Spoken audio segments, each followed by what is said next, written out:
Negligence and duty of care. A tort is a civil wrong. A claim may be pursued for damages in tort as a cause of action independent of any agreement or contract that may or may not have been entered into between the parties to which the underlying facts of the matter relate. A claim in tort is, therefore, distinct from a claim for breach of contract. The tort of negligence is a type of tort. To succeed in a claim for damages arising from negligence, the claimant must establish that 1. The defendant owed the claimant a duty of care. 2. The defendant acted in breach of the duty of care.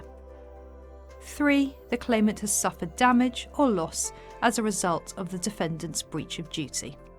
This tutorial provides an overview of the duty of care.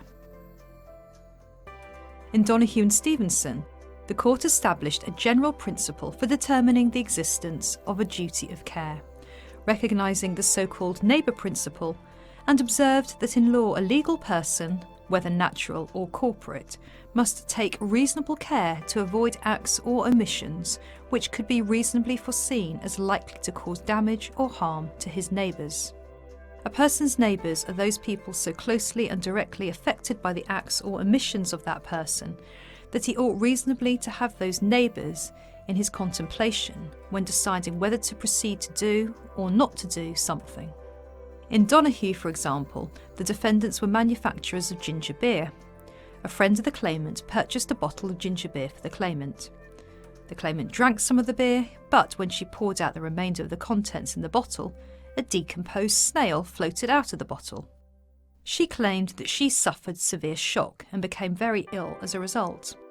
The claimant sued the manufacturers, who argued that as there was no contract between them and the claimant, they owed her no duty of care, and so were not liable to her for any breach of that duty of care.